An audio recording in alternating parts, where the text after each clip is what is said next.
اس میں حکومت کے افراد بھی شامل ہوتے ہیں، وزراء بھی ہوتے ہیں، اور جو فوجی حضرات کے رہنما بھی ہوتے ہیں. کتنوں کو نماز جنازہ آتی بھی ہے کہ نہیں؟ جس طرح نماز نہ پڑھی جاتی. تو سارے معاشرے میں جتنا سرکاری انتظام ہے تعلیم کا، اس تعلیم کے نظام میں کوئی ایک حصہ ایسا کہ جس میں دین کی بنیادی باتیں سکھائے جائے وہ کہیں موجود نہیں. نہ قرآن کریم پڑھانے کا کوئی انتظام ہے، نہ فرائض دین سمجھانے کا کوئی انتظام ہے، نہ کسی اور بنیادی ضروریات دین کو سمجھانے کا کوئی انتظام ہے.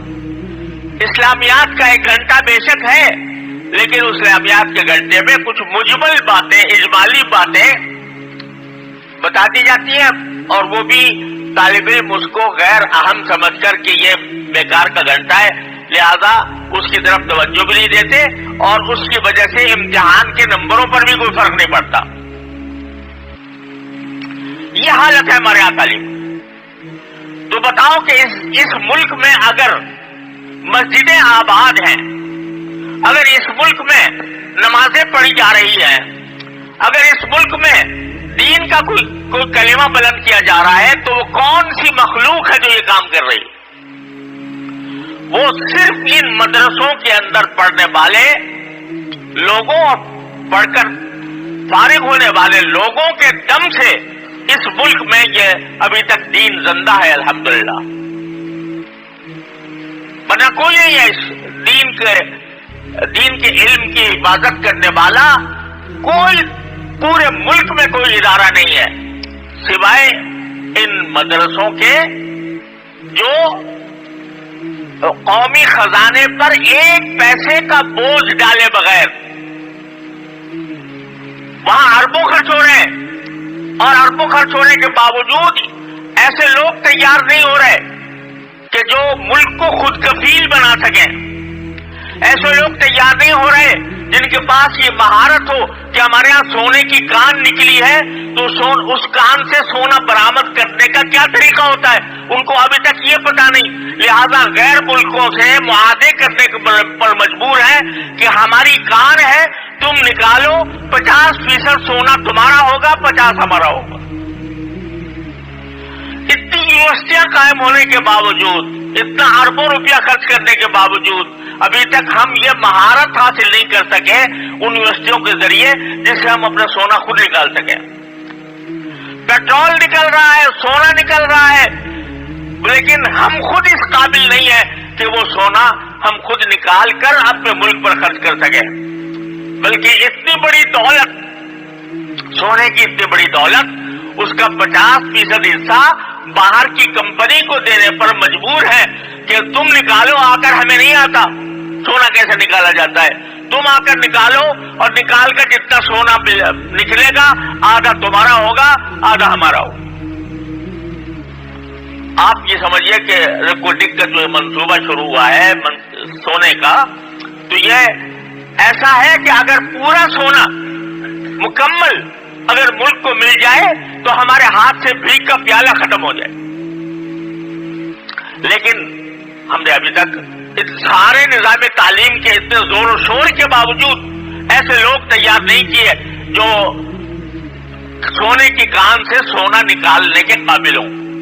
لہذا غیروں کے ہاتھوں مجبور ہیں کہ 50% سونا تم لے جاؤ، تو بس خدا کے واسطے ہمارا سونا نکال لو، کم از کم آدھا مل جائے گا. وہاں تو یہ حال ہو رہا ہے. اس مدرسے کے نظام میں 1 پیسہ حکومت کا خرچ نہیں ہوتا. آپ ہر سال بجٹ دیکھتے ہو کہ بجٹ بنایا جاتا ہے پورے ملک کا، اس بجٹ میں 1 پیسہ دینی تعلیم کے لیے موجود نہیں ہے. وہ سارا یہ مدرسے اللہ تعالیٰ کے بھروسے پر عام مسلمانوں کی غیرت اور حمیت کے تقاضے سے الحمدللہ اپنے پاؤں پر کھڑے ہیں، اور بغیر 1 پیسہ لیے ہوئے یہ مدرسے خدمت انجام دے رہے ہیں. کیا خدمت انجام دے رہے ہیں؟ کہ ملک میں جتنی مساجد آباد ہیں، پہلی بات تو یہ رکھیے کہ ہماری پوری تاریخ میں مجھے یاد نہیں ہے، ہو سکتا ہے کوئی میرے علم میں نہ آیا ہو، لیکن مجھے یاد نہیں ہے کہ پوری تاریخ میں حکومت کی طرف سے کوئی ایک مسجد تعمیر کی گئی ہو، حکومت نے کوئی مسجد تعمیر کی ہو۔ جتنی تعمیرات ہیں مسجد کی، جتنی مسجدیں قائم ہیں، وہ سب مسلمانوں نے اپنے پیسے سے بنائی ہے۔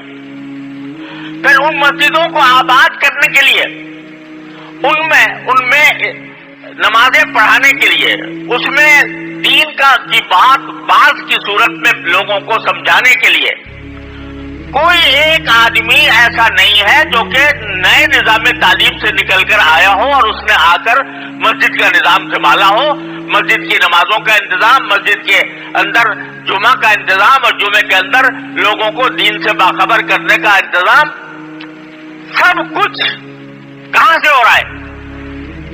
وہ صرف یہ مدرسے انجام دے رہے ہیں، اور ان سے جو علماء بن رہے ہیں تنہا وہ ہیں جو اس ملک میں الحمدللہ دین کی حفاظت کر رہے ہیں۔ اور ابھی میں کچھ دنوں پہلے مجھے سوات کے علاقے میں جانے کا اتفاق ہوا، تو ہم ایک ایسی جگہ ہمیں جانا تھا، کچھ لوگوں نے دعوت دی تھی وہاں پر آنے کی، کہ اس کا جو راستہ تھا وہ انتہائی دشوار گزار تھا، پکی سڑک نہیں تھی، کچی تھی، پہاڑی علاقہ تھا، اور پہاڑی علاقے میں بعض جگہ گاڑی جو ہے پتھروں پر سے چل کے جا رہی تھی، تو وہ جو انتہائی دشوار گزار علاقہ تھا پہاڑ کے اوپر، وہاں پورے راستے میں ہم نے دیکھا نہ کوئی بازار تھا، نہ کوئی دکان تھی، نہ کوئی اسکول تھا، نہ کوئی ہسپتال تھا، لیکن آبادیاں تھیں، مکان تھے، کچے پکے مکان بنے ہوئے تھے، وہ بے شک تھے، لیکن نہ کوئی دکان، نہ کوئی بازار، نہ کوئی اسکول، نہ کوئی ہسپتال۔ یہ تقریباً 4-5 کلومیٹر کی پٹی ہوگی، اور گاڑی کوئی چلنا بھی بڑا مشکل ہو رہا تھا، بہت ہی دشوار گزار علاقہ تھا۔ اس پورے علاقے میں میں دیکھا کوئی چیز نہیں تھی، لیکن 2 مسجدیں تھیں راستے میں، اور ان مسجدوں پر بورڈ لگا ہوا تھا مدرسہ تعلیم القرآن، اس کے اوپر لگا ہوا تھا۔ اس جنگل میں، ان پہاڑوں پر، ان دشوار گزار علاقوں میں جہاں کوئی تعلیم کا کوئی سوال پیدا نہیں ہوتا، وہاں پر 2 ملا وہ بیٹھے ہوئے ہیں اور دین کا کلمہ پڑھا رہے ہیں لوگوں کو۔ سارے اس علاقے میں کوئی کسی بھی قسم کی تعلیم کا انتظام نہیں تھا، لیکن 2 مدرسے تھے، وہ مسجدیں تھیں، مدرسہ مسجد تھا، مکتب تھا، تو وہ اپنے علاقے کے بچوں کو قرآن پڑھا رہے تھے، ان کو دین کی بنیادی باتیں سکھا رہے تھے۔ اور کوئی جگہ ایسی نہیں تھی جہاں الف باتا بھی پڑھائی جاتی ہو، لیکن وہ اپنی جگہ بیٹھا ہوا، وہ اپنے دین کی خدمت انجام دے رہا تھا، وہ روٹی سوکھی کھا کر، موٹا جھوٹا پہن کر، اپنے قربانیاں دے کر وہ قرآن کی خدمت میں مشغول تھا۔ الحمدللہ سارے ملک میں یہ حال ہے۔ اس وقت ہم جس وفاق المدارس سے ہم وابستہ ہیں، وفاق المدارس العربیہ، اس کا ایک دارالعلوم کراچی بھی اس کا ایک حصہ ہے، اس کے پورے ملک میں 23,000 مدرسے ہیں، 23,000 مدرسے ہیں، اور وہ بلوچستان کے بالکل آخری ژوب اور لورالائی سے لے کر اور گوادر اور پسنی تک، اور ادھر باجوڑ اور قبائل، سرحدی قبائل سے لے کر کراچی اور کیماڑی تک، ہر جگہ ہر بستی میں پھیلے ہوئے الحمدللہ۔ ایک پیسہ ان کے اوپر گورنمنٹ کا خرچ نہیں ہوتا، نہ ہم گورنمنٹ سے مانگتے ہیں نہ لیتے ہیں، اگر دے بھی تو نہیں لیں گے۔ لیکن یہ کون یہ ساری خدمت انجام دے رہے ہیں؟ کون؟ یہ مدرسے کے لوگ، ان مدرسے کے فارغ التحصیل، ان کے پڑھنے والے، اور یہ جا کر دین کا کلمہ بلند کر رہے ہیں۔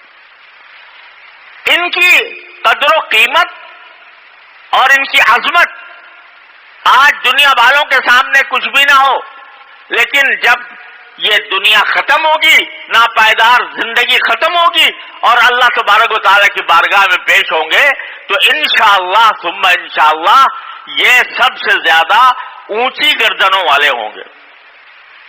اللہ کی رحمت سے امید ہے۔ کیوں؟ اس لیے کہ اس کائنات میں، یعنی ہمارے اس ملک کی کائنات میں دین سکھانے والا کوئی موجود نہیں ہے سوائے ان کے، لہذا انہی کو نشانہ بنایا جا رہا ہے۔